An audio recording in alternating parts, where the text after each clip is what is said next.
certains pesticides contiennent des produits. Par exemple, l'arsenic, le chlordécone.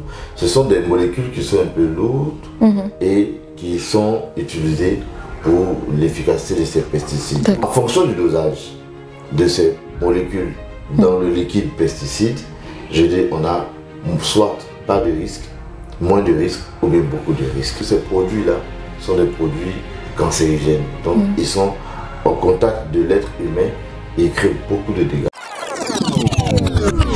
Les secteurs agricoles et ceux qui ne le sont pas comme l'élevage, les secteurs de la lutte antiparasitaire, de la protection du bois, de l'entretien de la voirie et j'en passe, exposent à de nombreuses substances pesticides sur une même période, mais aussi tout au long de la carrière professionnelle. Mais où se trouve le problème? C'est qu'en réalité, et selon des scientifiques, il y a un lien de causalité entre l'exposition aux pesticides et la survenue du cancer de la prostate. Dans ce podcast, ce jour, nous vous expliquons comment cela est possible. Merci de liker, de partager, de vous abonner à Alerte Info News.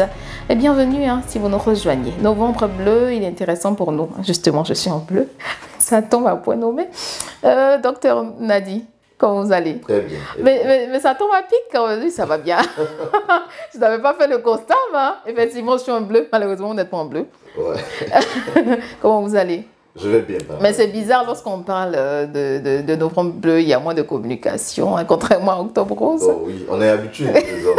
Généralement, les femmes font plus de tapage que nous. Ouais, mais Alerte Info News s'évertuera quand même à mettre un point d'honneur sur cette maladie qui mérite quand même qu'on en parle et puis informer la population. Aujourd'hui, nous parlons des pesticides, de l'utilisation des pesticides en rapport avec le cancer de la prostate. Cette polyexposition reste à vue d'œil inconnue. Oui, en fait, elle ne reste pas inconnue, mais peu connue. Peu connue, d'accord. Parce qu'en réalité, les maisons de commercialisation de ces produits-là, généralement font tant bien que mal quand même quelques petites communications de prévention ou bien de lutte contre ces pesticides. Quoique ça reste utile dans notre industrie commerciale ou bien dans notre industrie agricole, ce sont des produits qui sont dans notre quotidien. Mais après, on se dit bien pour ce vieux-là qui est dans une contrée de la Côte d'Ivoire au village, est-ce qu'il a connaissance des revers de ces produits-là lorsqu'il est utilisation? Vraiment. Généralement, il n'a pas vraiment connaissance. Il n'a pas vraiment connaissance. Et puis lui, il faut dire que ce qui l'intéresse principalement, c'est que son champ fleurisse. Justement. Donc, il peut tous les détails, je dis, bon, les gens sont là pour les gérer. Ok, en tout cas, aujourd'hui, on vous le dit, puisque c'est prouvé l'utilisation des pesticides de certains, c'est bien cela, parce que est-ce que tous les pesticides sont cancérigènes? Non, pas tous. Et il existe des pesticides qui ne contiennent pas des produits cancérigènes. Il existe aussi des pesticides qui contiennent généralement des produits cancérigènes, ou bien même il existe des pesticides qui contiennent des produits cancérigènes, mais à moindre quantité. Donc, tout est une question de dosage du facteur, du risque, mais du produit concerné. Sinon, tous les pesticides ne sont pas forcément cancérigènes.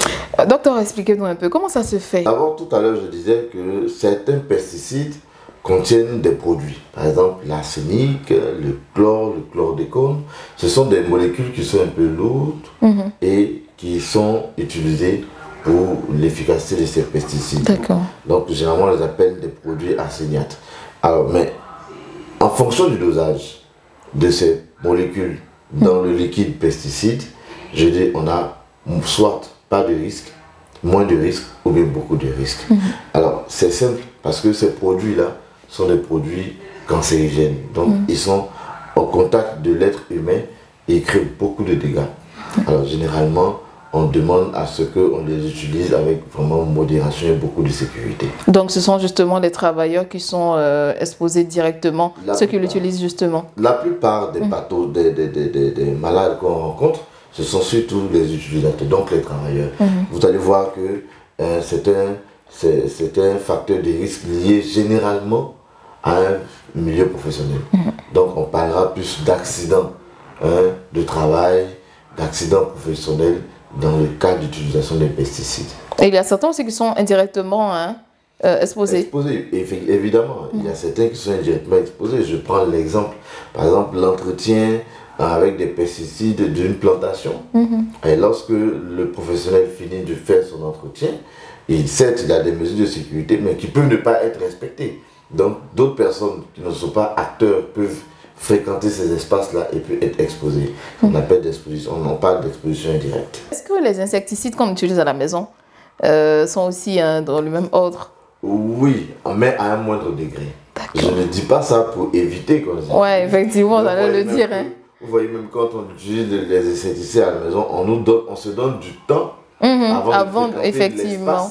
Effectivement. Des insecticides. Donc c'est pour dire que ce sont des mesures de sécurité. Mais à moindre dosage des produits cancérigènes, donc il n'y a pas trop de danger. Mais il faut quand même faire attention. Est-ce qu'il y a des moyens de justement se protéger pour les travailleurs? Alors pour les travailleurs, effectivement, dans leur système de sécurité, il y a non seulement l'utilisation du produit, c'est le dosage du produit qui doit respecter une certaine norme de sécurité. Il y a les vêtements de sécurité, des chaussures, des pantalons, des hauts, des masques qui doivent aussi respecter un certain nombre de sécurité. Et puis maintenant, il y a la technique de l'utilisation de ce produit qui doit aussi respecter un certain nombre de Donc, c'est pas toutes les tenues ne sont pas adaptées dans ce contexte-là. Nos vêtements domestiques ou bien nos vêtements de ville ne sont jamais adaptés. C'est-à-dire qu'on ne doit même pas avoir une partie du corps, Mais bien sûr, se couvrir de la tête. Parce que les parties les plus exposées sont les parties en contact avec le produit. Puisque le produit, il est extérieur. La première partie, c'est le corps. La deuxième partie, c'est la respiration. La troisième partie, c'est l'œil. La quatrième partie, c'est la bouche. Et donc, tout ce qui est en contact avec le produit, parce que le produit il est dispersé dans l'air, tout ce qui est en contact avec le produit est un facteur de risque. Est-ce qu'il y a un risque de mortalité? Évidemment. Quoique la mortalité n'est pas directement liée à l'insecticide. Parce qu'il y a un cancer, s'il y a cancer de la prostate. C'est une mortalité qui est plus indirecte parce que c'était un truc en chaîne. Mais il existe des cas aussi où lorsque vous êtes super exposé à un produit, parce qu'il y a un contact respiratoire qui peut créer un trouble à la respiration et puis une asphyxie. Mais dans ce contexte-là, il y a le contact respiratoire également corporel. Oui. C'est bien cela? Si. D'accord. D'accord. Et nous sommes en train de finir.